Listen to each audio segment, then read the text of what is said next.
Nous sommes le 26 février 1997. Le témoin est Madame Hélène Zilberberg.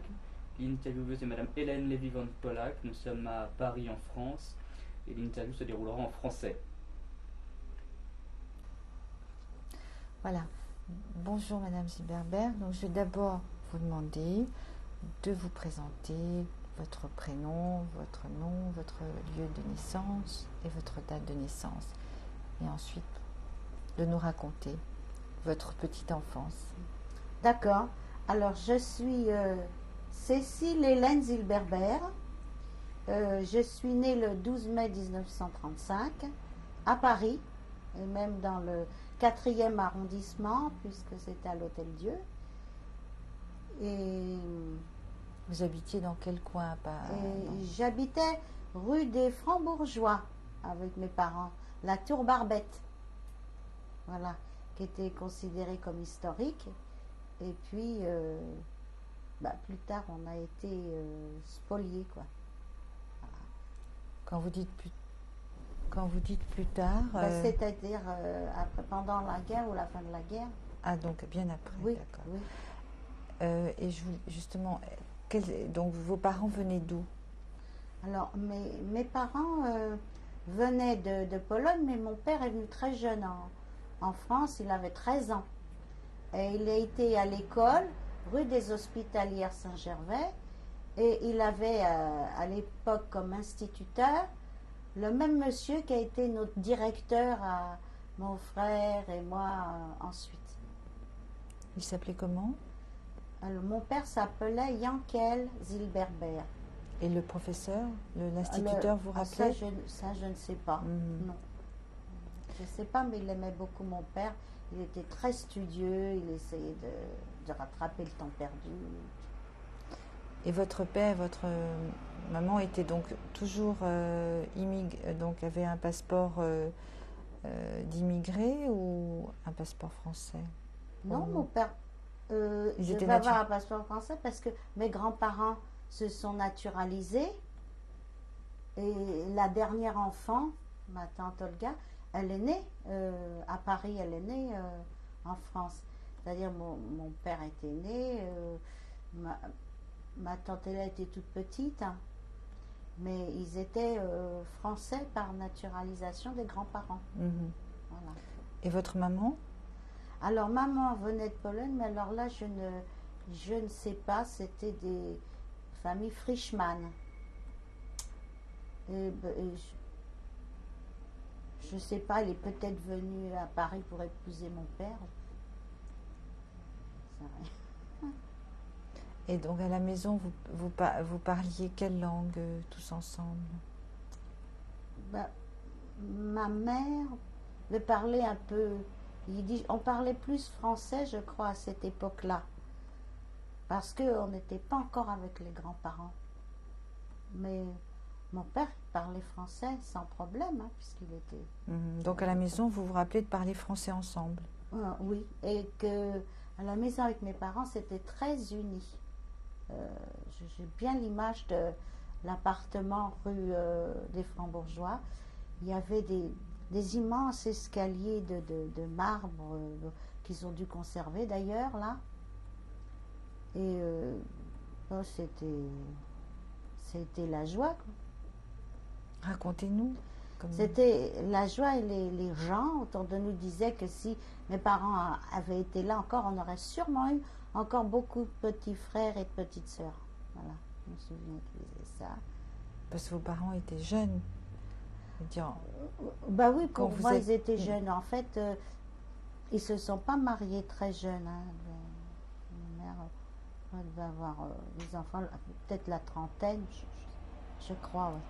Quand vous êtes née, vous pensez qu'elle avait la trentaine? Là. Vous voyez là, la photo là, c'est là, je suis là avec mes parents là. Quand vous êtes quand vous êtes née, enfin approximativement toute la période que vous avez vécue avec eux jusqu'à la guerre, vous vous rappelez donc de beaucoup de joie, une vie très marquée par les fêtes? Non, une vie normale avec des départs au jardin pour rejoindre nos cousines germaines qui habitaient rue des Lions. Donc vous aviez beaucoup de familles autour de vous? Oui, du côté de ma mère, alors là. Et puis, je me souviens, la maison avait construit une cabane avec une tente à l'intérieur de la pièce. Et puis, des souvenirs où je me faisais disputer, j'aimais pas tellement manger. Et alors, les bouts de pain, ils disparaissaient sous la table. Il y avait des bois, enfin, des endroits où on pouvait. Ouais, ils ont dû découvrir toute une boulangerie après. Oui. Je me souviens de ça. Et je me souviens beaucoup de mon père, surtout mon père, c'était une adoration pour mon père. Et lui, j'ai été sa première fille aussi. C'était lui qui était habilité à me coiffer. Parce que j'avais tellement de cheveux, on m'appelait Louis XIV. Vous vous rappelez qu'on vous appelait Louis XIV? Oui. Petite. Oui, après. Oui. Et donc après, c'était peut-être même plus tard. Et c'était votre papa qui vous... Mon papa qui avait commencé à m'apprendre à lire juste les lettres de l'alphabet. Et quand je ne savais pas bien, hop, un petit coup de règle sur les doigts, comme ça. Mais bon. Et je me souviens du jour de la disparition de mon papa. On était à la fenêtre avec ma mère. Et mon père était dans le coin, il était avec mon frère. Et un copain l'a appelé dans l'espèce de voiture fourgon là, je sais pas quoi. Alors, il est monté sans méfiance. Alors on a laissé mon frère qui était au pied de l'immeuble, qui est monté tout seul à la maison. Et puis mon père a disparu pour jamais revenir. Le copain là l'a dénoncé. Un copain juif? Vous vous rappelez? Je crois pas. Ben non, je crois pas. Et ça, c'était en quelle année? Alors écoutez, ça c'était vers la fin de la guerre, parce que mon papa, il était dans un camion où il avait été fait prisonnier. Quand vous parlez de la guerre, fin de quelle guerre? La guerre 42-46. D'accord. Non, je pensais que vous parliez de Non, au moment où les Français ont... Voilà. Parce que voilà, mon papa se trouvait là parce que il avait été fait prisonnier là par les Allemands, et le camion est tombé, s'est retourné. Ils se sont tous sauvés. Mon père est revenu avec une balle dans le pied. Et en bon citoyen, il est allé déclarer au commissariat, etc. Et c'est à ce moment-là qu'il s'est fait reprendre. Alors, c'est pour ça que je dis qu'il n'était pas en très bonne santé, sûrement. Parce que lorsque je suis allée, c'est pas Jérusalem, je ne me souviens pas quel Mont Herzl, non, là où ils ont fait le nouveau mémorial là, avec tous les noms. J'ai vu son nom. Des Juifs français. Et j'ai feuilleté le livre pour voir. Je sais qu'il est parti dans le wagon 42. Et en quelle année? Ça devait être aussi en 42. Ça devait être en 42, peut-être vers le début, parce que tout ça s'est passé après à la suite, puisque nous, on a atterri à l'orphelinat le 23 octobre. C'est ça, hein, 42. Ce que je vais faire, c'est que je vais essayer de voir avec vous les événements avant. Comme ça, on arrivera peut-être mieux à être plus... C'est ça. C'est-à-dire, une chose m'amène à l'autre. Oui, il faudrait que j'aurais dû préparer. Donc, on va revenir au moment donc vous avez des souvenirs. Votre père a dû être enrôlé dans l'armée au moment. Il a été à l'armée parce que mon oncle aussi a été à l'armée, mais lui, il a été fait prisonnier, mon oncle. Et il est resté 7 ans. Il était avec un autre prêtre après qu'il a connu là-bas. Même malheureusement, mon père resté prisonnier, ils se sont sauvés.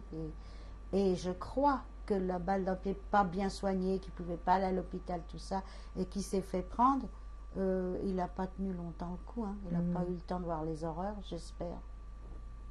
Donc il est, pour revenir avant, toujours, lui, je vais essayer de revenir un peu avant pour voir son histoire à lui. Lui-même, quand vous étiez toute petite, avant la déclaration de guerre, il travaillait.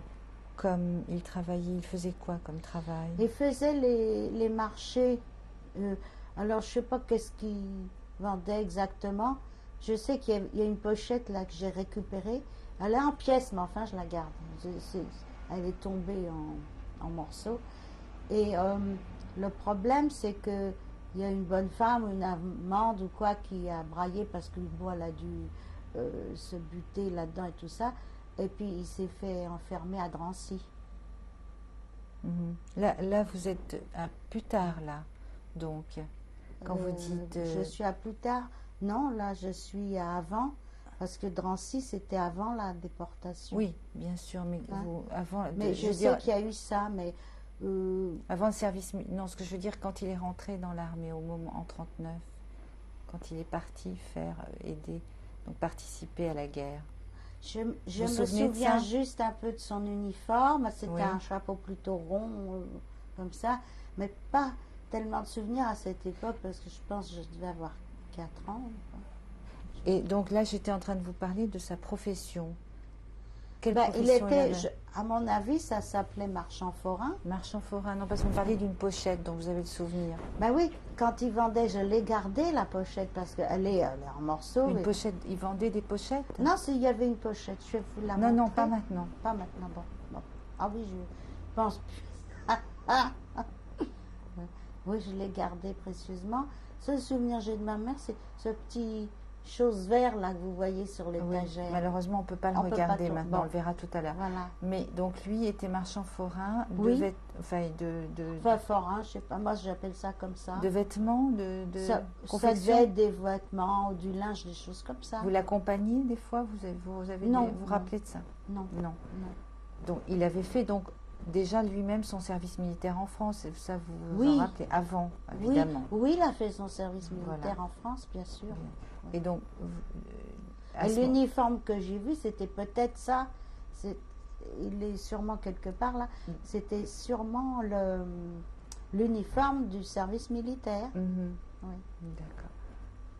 Et à ce moment-là, quand vous enfant, est-ce que aussi, je vais vous demander si vous avez des souvenirs des fêtes. Est-ce que vous faisiez les fêtes juives à la maison?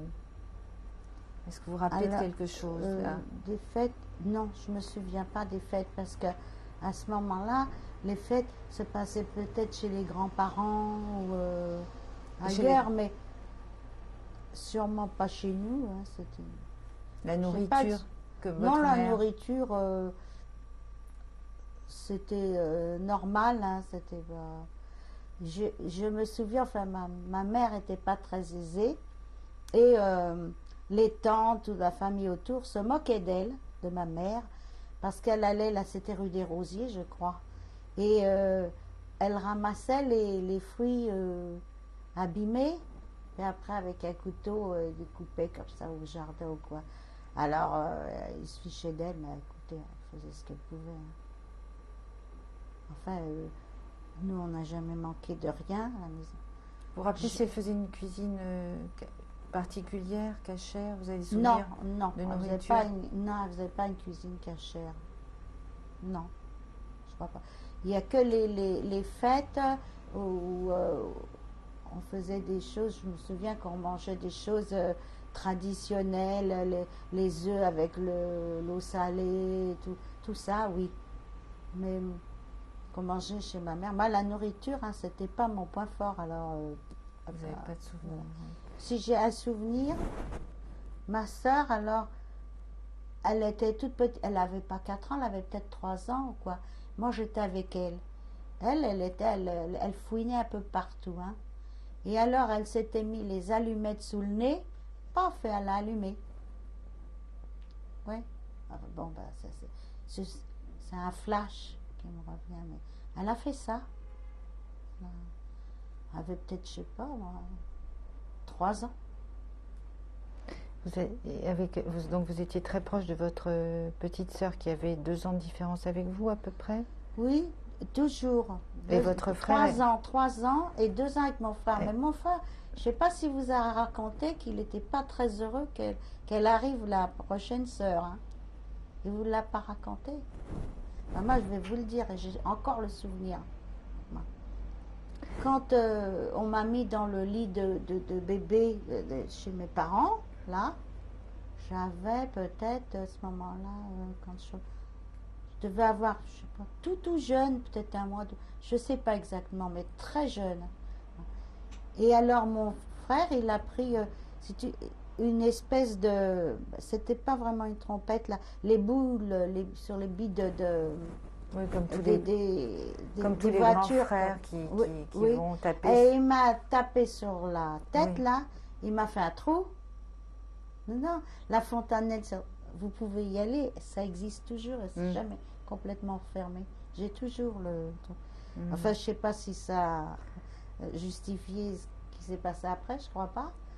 Mais bon, ben, je devais être assez résistante parce que il avait 2 ans.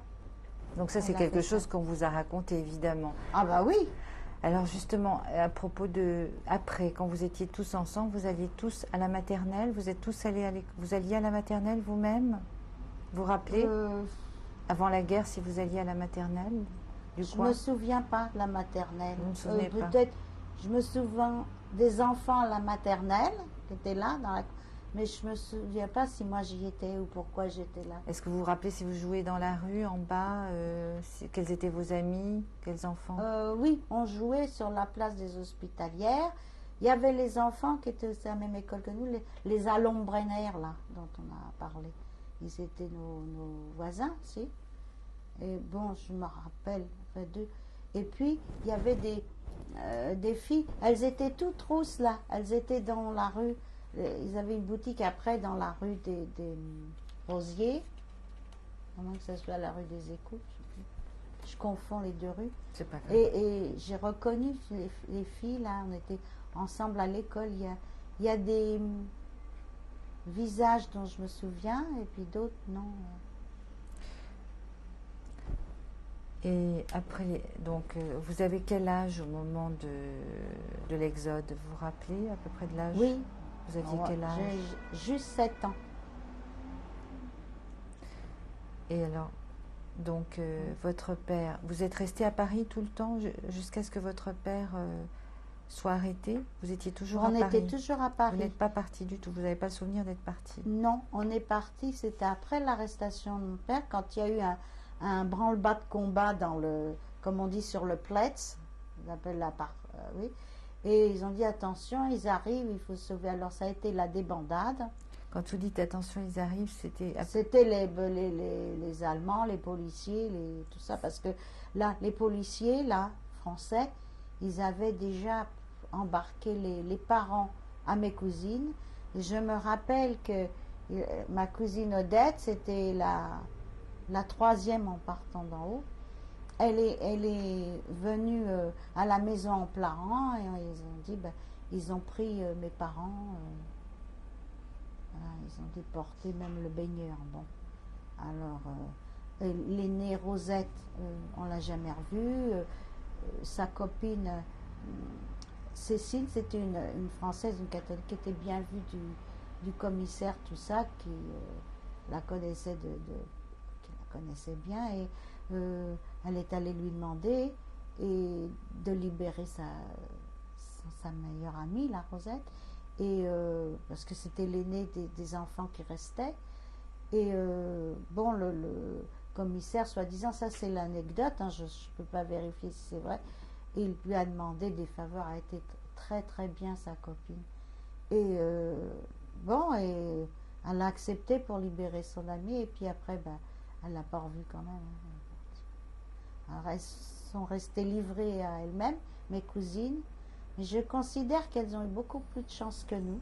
Parce que vous, à ce moment-là, vous êtes resté avec votre maman. Qui était avec vous quand votre père est parti? Qui est resté? Maman. Seulement votre maman ou il y avait encore d'autres membres de la famille qui vivaient? Il y avait la tante Hélène. Les autres étaient partis. La tante Hélène, c'était quel lien de famille? C'était ma tante, la sœur à mon père. C'était la sœur à votre père? Oui. Qui a, si vous voulez, assisté ma mère. Parce qu'elle ne voulait pas laisser les trois enfants avec ma mère. Donc vous étiez avec votre maman et votre tante? Voilà. Et on était à peu près une dizaine. Il y avait là, après, quand on est parti, ça a été... Donc vous vous rappelez que il a été décidé de partir, de partir. Oui. Et alors, Vous rappelez que si votre mère portait une étoile, vous vous rappelez de ça? Ah oui, et moi aussi. Ça oui, une belle étoile jaune. Ça oui. Et Et alors, vous n'alliez pas à l'école à ce moment-là? on se cachait la journée Oui. et on avançait la nuit.